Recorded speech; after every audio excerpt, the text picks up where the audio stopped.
What's going on, guys? Welcome back to another recap and review of Y: The Last Man. We're now to episode 7 titled My Mother Saw a Monkey. Before we get into it, please make sure you like this video and please make sure to subscribe if you're new here. We keep up a lot of new movies, TV shows, and all the great stuff. But let's get into episode 7, My Mother Saw a Monkey. So the episode starts out with Yorick trying to make peace with Agent 355 after the events of the last episode where Yorick and scientist Man kind of abandoned Agent 355 and left her and tried to flee into the woods. This apology doesn't really work, but after this they stop to get some gas from an abandoned car, and they hit the road on this camper. Shortly after, Yorick is kind of doing this like magic escape artist trick, trying to show scientist Man, and in the front driving is 355.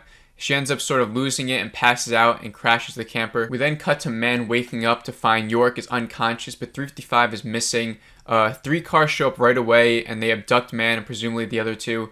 And now we cut to Jennifer, and she's with Regina in the Pentagon War Room. They're being briefed by those 3 agents that we saw in last episode on the siege of the church. So one agent starts talking to Regina and Jennifer about the siege, and she says that 355 was looking for a man in Boston, but most importantly, she says that she saw a man, a white man with brunette hair. Jennifer obviously tries to discredit the story, saying the 2 other agents can't really back up her statement since they didn't see him, and that she was also tranquilized, so they can't really trust what she's saying. But the agent sticks with her story and says that the man also had a monkey with him. Jennifer kind of like scoffs at her and storms out, but then quietly tells Christine to have these 3 agents reassigned so that they don't spread the story around the building. We then cut to Kimberly, who is probably the most hated character on the show so far. I think everyone can kind of agree. And she's complaining to her mother Marla, who's sort of bedridden. She's obviously still upset about her husband dying, her son, and her grandchildren. So she's just content with staying bedridden. She's watching old episodes of MASH. And Kimberly's complaining to her about Jennifer. And she's also complaining how there's a moth problem in the building. This will sort of come into play later on as a little thing. But obviously Marla's still content being in bed. And they have a little argument where Kimberly gets mad at her for wallowing in her self-grief. And Marla says some line that if you shed a tear, your boys have to split it. And then Kimberly says, you'll see your deceased sons one day. And Marla kind of agrees and says that yes, she will when she's dead. We then see Yorick, who wakes up in a strange bed with some strange woman. I was really confused here because the last thing we saw was them crashing. So I was like, what is going on here? Like, I mean, obviously you just put it together that they were captured and then this is where they are. But like, my first reaction to this was that I would suspect whoever captured them would have this big reaction to him being a man. And obviously they don't, as we see. But so he sneaks around upstairs. He goes in the kitchen where he finds a group of women and a trans man in the kitchen. They bring him outside and they start asking him questions. He says that he has no idea how he or his monkey survived. He then discovers that they have electricity. They start feeding him food. He also asks for his friends. The woman says that we thought you were captured because you were all tied up. So they kind of like lock the friends away. He tries telling them like, no, I'm an escape artist. And they sort of like laugh at him for that. We then cut to 355, who's waking up in the woods. She heads to the street, and in the spot where she was supposed to be, where the camper was supposed to be crashed, she finds a minivan where it has a couple of casualties in there, but one of the dead is wearing the same necklace that she was wearing, that we've seen her been wearing. So this sort of tells her that this was a dream, and it's later confirmed that this is a dream about her dead family who died in a car accident when she was 12. 355 will later reveal this to Man later on. 355 is then awakened from this dream by Man banging on the prison cell door. Man sort of explains to 355 that a group of women took them. Her mind's sort of foggy because everything happened so fast, but she says the women are armed. 355 is still mad at her for trying to flee. Man's mad at 355 for crashing the camper, so they sort of like bicker at each other for a little bit. We then cut to Jennifer, who's talking in front of a bunch of protesters. She's trying to tell them to leave the city and go to a safe settlement zone that's outside the city. She interrupts herself when she recognizes a hooded figure who's revealed right away to be Beth. We haven't seen Beth since the first episode. I've been waiting to see her. I kind of thought Yorick was going to be the first one to see her. So the fact that Jennifer finds her first is pretty interesting. And as we see by the end, it's very interesting. And so we finally see Beth again, and she brings her inside, and they chat for a little bit. Beth and Jennifer start chatting for a little bit about what Beth did sort of after the apocalypse. She states that she didn't want to go back to the apartment because she didn't want to see Yorick dead. Meanwhile, while they're talking, Regina and Kimberly are arguing in front of Marla. Marla's sort of saying that they have no proof of 355 killing those pilots. This is still like, we haven't really seen this being talked about. Well, it was sort of talked about last episode, but I feel like the pilots haven't really been on my mind a lot for this show. So to be reminded about it here was sort of a good thing, because I sort of forgot that that's what Kimberly and Regina were trying to do. they were trying to get the word out that 355 killed these pilots on the orders of Jennifer. But obviously they have no evidence on that, so they're just talking about that. During this discussion, Regina sort of reiterates that one of the agents saw a man with a monkey. Marla's right in that room overhearing it, so she drops a water glass, and this sort of confirms that her prior vision of seeing York and the monkey wasn't just a hallucination like how she previously thought. I don't know if you remember, I think that was episode 2 or 3, where York was in the Pentagon before they left on their journey, and he was sort of like walking around the rooms, and he stumbled into Marla in the hallway, and Marla sort of saw him, but I guess she was stunned, and then Jennifer was able to convince Marla that was just a hallucination or a vision. She was obviously so depressed about her husband, and that was just like obviously a hallucination. But as we know, it wasn't. And so now Marla realizes this. So then we see York is talking to the woman again. They talk for a little bit until another group of women come, and our first group of women kind of bring York and introduce him to this other group of women. So that's just one little scene, and then it's York and Man in the prison cell again. York is trying to like take her shoelace off so she can use it as a weapon. 355 also finds out that this is a woman prison, and then Man and 355 sort of start arguing again about how she could find another scientist if she wanted to. That is until 355 gets another headache, and then it's in this scene where it's revealed that 355's family died. She sort of goes into detail about it to Man, and she reveals that her family died when she was 12, like I said earlier. York then joins them in the cell. 355 sort of assumes that this woman will kill them if they deem him a threat. That's pretty much it with that scene. And then we see Kimberly and Regina, we're back to them, and they're discussing how they want to play this all now because Marla saw York in the building. Kimberly sort of reveals her real plan, or what she's been thinking, that she wants to get proof of York's existence, then force Jennifer to resign, and then force Jennifer to take them to York because he's the key to putting the world back together. She says how she's sure that God chose York for him to live, and then having him will allow them to become the nation of mothers again. We then see Beth and Jennifer talking again. Beth sort of says that she thinks all of this was deliberate work from somebody. Jennifer sort of says she doesn't have any answers. She wishes she had somebody to blame. And then Beth also reveals that she denied York's proposal, which we saw in episode 1. But before they can talk too much about that, Jennifer is called into the war room and Beth joins her. This is where I should have known Beth was acting a little bit weird. Like why would she want to go to the war room? She sort of like just implies it, like it's very quick that like, oh, can I go with you?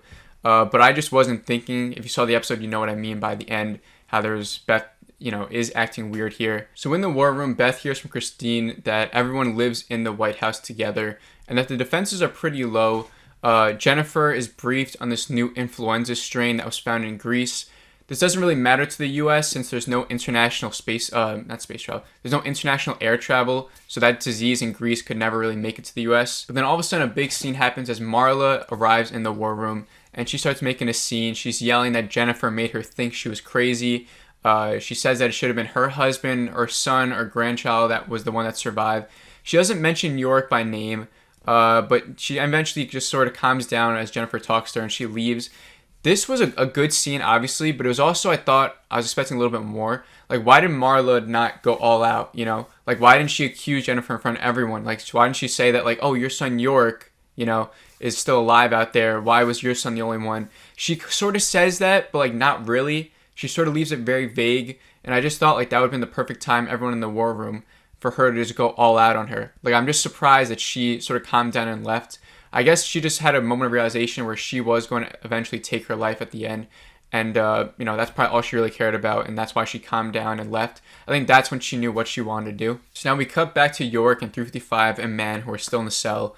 York sort of criticizes 355 for trying to fight her way out, even though clearly she has some sort of concussion or something. They sort of spar. 355 wins, but she gets a headache shortly after.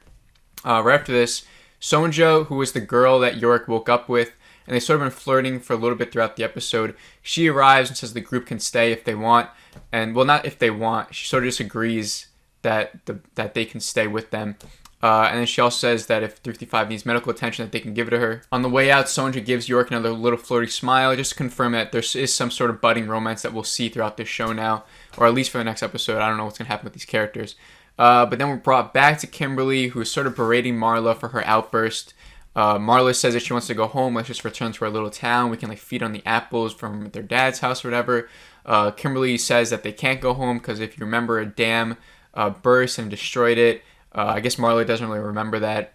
But she says Kimberly says that God has a plan, But Marla says, obviously, what has happened proves that there is no God. And then we see Beth taking a shower. She comes out. She thanks Jennifer for her hospitality and being so kind. Jennifer tries giving her a jacket. Beth says, no, I can't take this jacket. It has a government symbol on it. And obviously that's not going to go well outside, as we've seen all the protesters outside the Pentagon throughout this whole show. We're now getting towards the end as we see a bedridden Agent 355 who warns York not to trust anybody. York sort of visits this crowded cookout or whatever. All the women are having this cookout with big lights. Sort of remind me of Last of Us Part 2, if you remember that, like that little village they had. I just got those same sort of vibe. Sonja, is that how you say her name? Sonja, just joins him and they start walking and talking together. They start talking about Janice, who I guess isn't the leader, but, you know, because they said that there is no leader, that they're all, like, working together, but she seems like the leader of the group. And Sonja says that when she was 21, Janice, she killed, like, 2 people, but now she's harmless and she's kind and she won't hurt anyone.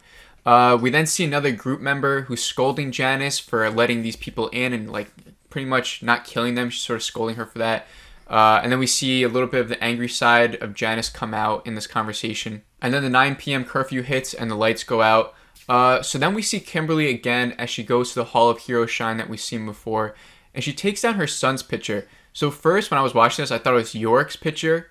Because then, as we saw earlier, she said that she wanted to find first evidence of York's existence. But it actually ends up being a picture of her son. So then we see her going into her mom's room, Marla. She's trying to find her.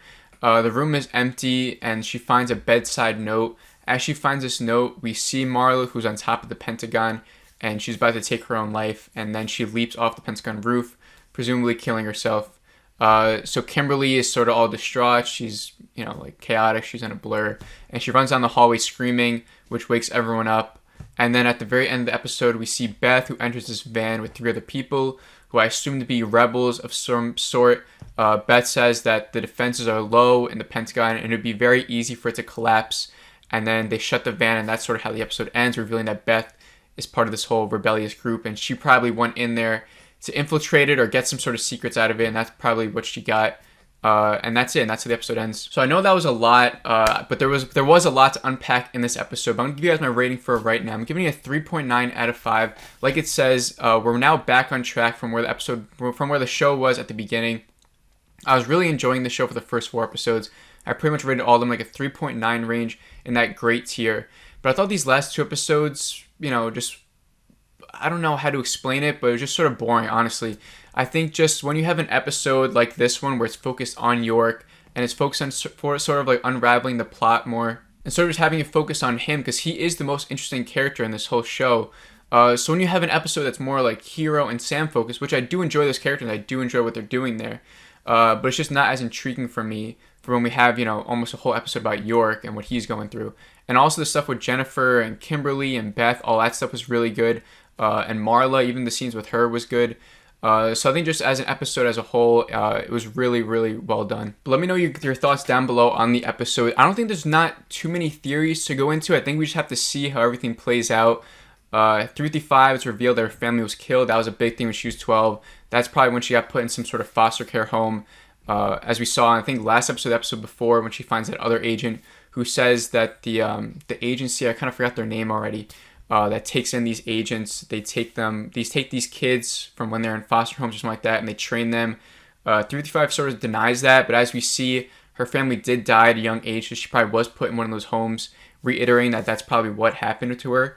So there's stuff with that. Beth, obviously being part of some rebellious group, is pretty interesting. I'm sort of excited to see how that all plays out, and when York eventually comes and sees her, what their sort of, you know, dynamic or conversations will be like. Marla, like I said earlier, I was confused why she didn't go all out, sort of exposing Jennifer, but it seems like Kimberly is now going to go all in on Jennifer now, because she's probably going to blame Jennifer for killing Marla in some way. Obviously, Jennifer didn't really play a part in Marla's suicide, but in Kimberly's eyes, you know, it's sort of easy to think that she did, since she convinced Marla that she was insane or that she was hallucinating when she wasn't. So Kimberly would probably blame Jennifer for that. I love all that interaction with Kimberly and Regina now, how they want to go all in. I thought that was really good. But yeah, York, just having the episode focus on York and these new group of women who, like I also said earlier, very surprised about their reactions toward York. I don't know how good it is of the show to have the first woman that we see interact with York that doesn't already know that he exists, sort of not really care that he's a man. It's not really like a big deal to them. Obviously, they have some sort of underlying agenda, but it's not revealed yet, and it just seems like they just took him in and they don't really care. I thought maybe they'd use him in some way, which I do think they still will. But I'm just surprised of how they're treating York right now. And the fact that Sonja likes him so much, I feel like she has her own little agenda that she's playing as well. So we'll see how everything plays out. You know, like, you guys, I don't think there's any theories going on right now. But I'm surprised if you guys notice anything that I missed.